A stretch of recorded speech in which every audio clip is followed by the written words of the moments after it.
वाणी की सामर्थ्य नहीं कि उसका वर्णन कर सके। समझ रहे आप जी? महाराज जी, आपका सत्संग सुनने के बाद मैंने मांस का सेवन छोड़ दिया। अच्छे विचार करता हूँ और किसी को भी दोष दर्शन से नहीं देखना, ऐसा भी प्रयास करता हूँ। धीरे धीरे सफल भी हो रहा हूँ। आपका बहुत बहुत धन्यवाद। महाराज जी, नाम जप कर रहे हो साथ में? महाराज जी, मुझ में अभी अनेक दोष हैं जिस पर मैं काम कर रहा हूँ। आप जैसे गुरुजन और काफी लोग हमने देखा है, वो हमेशा लोगों का भला करते हैं, उनका भाव निस्वार्थ रहता है। महाराज जी, हम कैसे निस्वार्थ बने? हम कोशिश करने पर भी स्वार्थी होते हैं, खुद को हमेशा पहले रखते हैं, हमेशा खुद की इच्छा, खुद का स्वार्थ हमें कमी है। हाँ, क्योंकि हम अपने को एक सीमित विचार में रख लिए ना, देह में। ये सीमित विचार देह में रखना। अब देह की मांगे हैं तो हम उसे खुद की मांग समझ करके जब उसमें उतरते हैं तो फिर पापाचरण होने लगता है, फिर उसे बचाया नहीं जा सकता। जब हम शरीर को अपना स्वरूप न मान करके और धर्म की प्राप्ति के लिए उपाय करते हैं तो फिर पुण्य आचरण होने लगते हैं। जब हम अपने शरीर, अपने मन, अपने आप को प्रभु के चरणों में समर्पित करके प्रभु का नाम जप करते हैं प्रभु की आज्ञा के अनुसार, तो भक्ति का प्रादुर्भाव हो जाता है।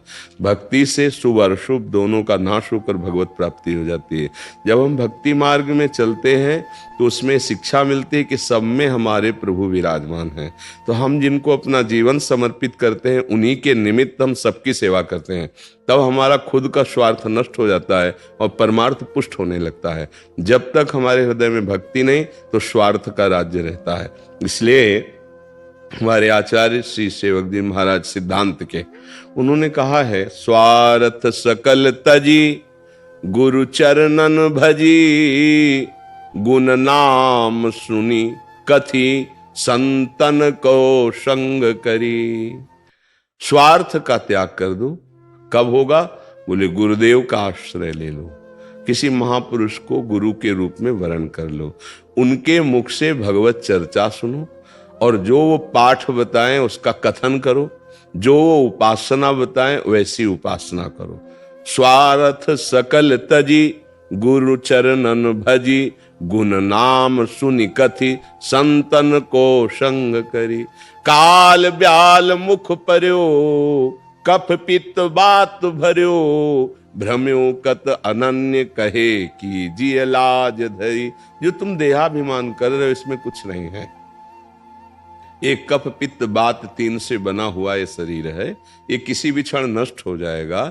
इसलिए इसका लाभ ले लो कि प्रभु के अनन्य हो जाओ। उनका नाम जप करो, उनकी लीला गायन करो, लीला श्रवण करो और उनकी आज्ञा के अनुसार कर्तव्य करो। जब हम आज्ञा के अनुसार कर्तव्य कर्म करते हैं तो योग बन जाता है, और जो वासना के अनुसार कर्म करते हैं तो केवल कर्म रहता है, और वासना जनित कर्म जो है वो पाप ही कराता है। उपासना जनित कर्म योग कराता है, सबको सुख प्रदान करता है। तो अभी हमारी चित्तवृत्ति वासना में है, इसलिए खुद की बात आगे रख देते हैं। उपासना हो जाएगी तो भगवान की बात आगे हो जाएगी, और जहां भगवान की बात, भगवान ने ऐसा कहा है तहां फिर आप जीवन मुक्त होने लगेंगे।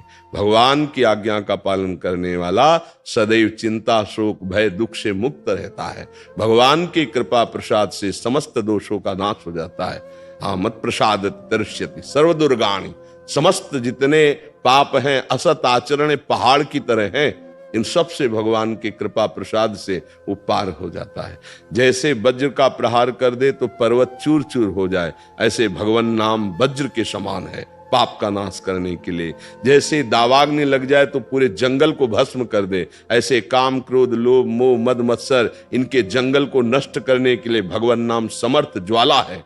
तो जो नाम जप करता है उसके अंदर ऐसी सामर्थ्य आ जाती है कि वो खुद को आगे न रख करके भगवान को आगे रखता है, और खुद को भगवान के चरणों में समर्पित करके अपने को अधम देखता है, नीच देखता है, और भगवान की कृपा को देखकर आनंद मगन रहता है। तृणादपि सुनीचेन, अपने को जो नीच देखता है वही भगवान की भक्ति को प्राप्त करता है। या इतना बड़ा हो जाए कि संपूर्ण संसार हम में समा जाए तो ज्ञान, या इतना छोटा हो जाए कि संपूर्ण संसार हमारा स्वामी, हम सेवक तो भक्ति, भगवान को समर्पित कर्म तो कर्मयोग। अगर ये नहीं है तो फिर व्यर्थ के कर्म होते रहते हैं और जीवन बर्बाद हो जाता है। आप समझ पा रहे हैं?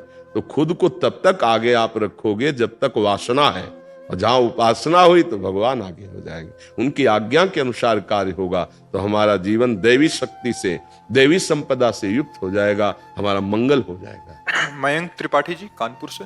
श्री राधा हरवंश। राधे राधे महाराज जी, आपके चरणों में कोटि कोटि प्रणाम।